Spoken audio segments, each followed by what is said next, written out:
to a Model C school. And as a 10-year-old, nobody had to tell me that I needed to speak English slightly differently. And nobody had to tell me that it was just a little bit more preferable to be quieter, to be a little bit more refined. And so as a 10-year-old, I learned that I had to leave certain parts of myself outside the door in order to be accepted and in order to access belonging and friendship in this environment. Again, you might look at that and think, oh my goodness, how awful. But I'm going to tell you a story about how that's a superpower. And that because of that experience, I'm a better speaker for it. I then was, of course, making my way into high school. I was fortunate enough that although my parents were uneducated and my father worked in shoe factories and my mother was the mother outside the factory with the crates and the oranges and loose straw cigarettes underneath that money was enough to get me to the best schools in KZN.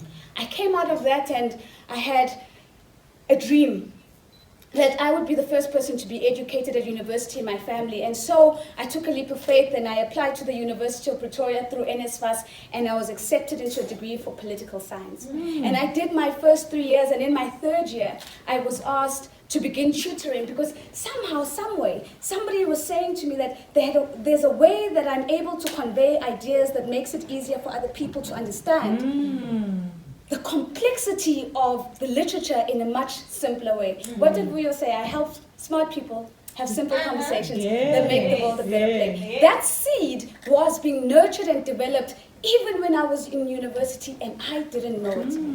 And so I began tutoring, and in my first week of tutoring I had 15 students. By the time that I was in my first month, I had an auditorium and lists of students wanting to be in the room where Nozipho was going to be speaking. God being God in my life, I moved on, and you will not believe the story, but I guarantee you this is true. I was walking down Church Street in Pretoria, and I was walking past the Sheraton Hotel, if you know where that is, and there was a sticker on the wall at the Sheraton, and the sticker was literally next to one of those blue and white penis enlargement stickers. I tell you the truth. And the poster basically said, the presidency, the office of the president is looking for an intern, and the degree they were looking for was political science. And I remember in that moment, I took off my backpack, I put it on the floor, I pulled out my notebook and I wrote down the details and I sent my CV. I didn't hear from them for almost half a year. And when the call came and the interview came, as I walked out the door, the chief of staff in the office of the deputy president turned me back and said, you start tomorrow. And overnight I became a global citizen. I traveled the world.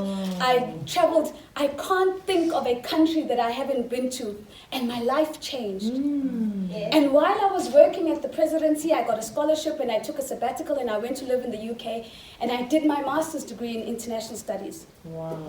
That moment arriving in the UK and sharing a room, a flat with 5 other young people from around the world, I remember I made a statement that remains a statement that shapes who I am today. I turned around and I said to the Ukrainian girl who was going to be my roommate, and I said, isn't it interesting that I'm the only black person here? To which she responded, oh, I didn't even notice. Because did you notice that that boy is the only one from Eastern Europe? And did you notice that that girl is the only one who...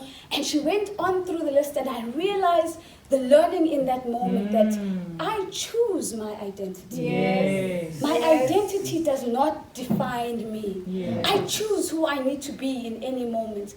And so I carry that as a lesson that I tap into as a speaker on international stages. And so I came out of the presidency and I came back into the country, and if you're familiar with South African politics, Julius Malema was on the tables in Polokwane, and suddenly there was a crisis in the country, and my job was in question.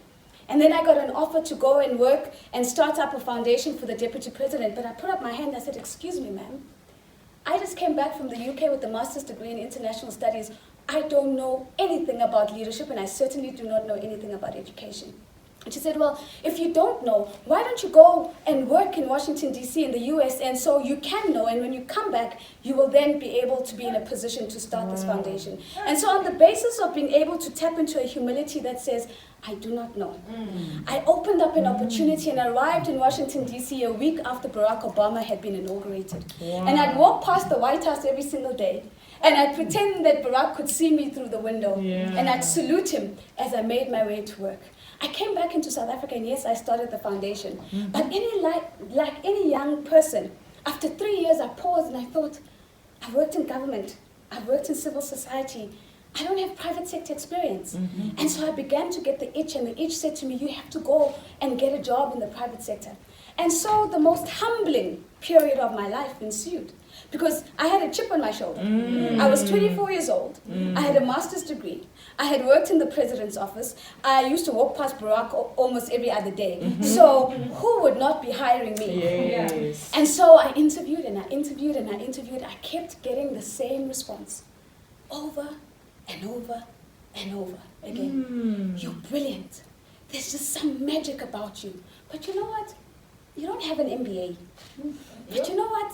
Yeah, this political science, international studies thing, yeah, says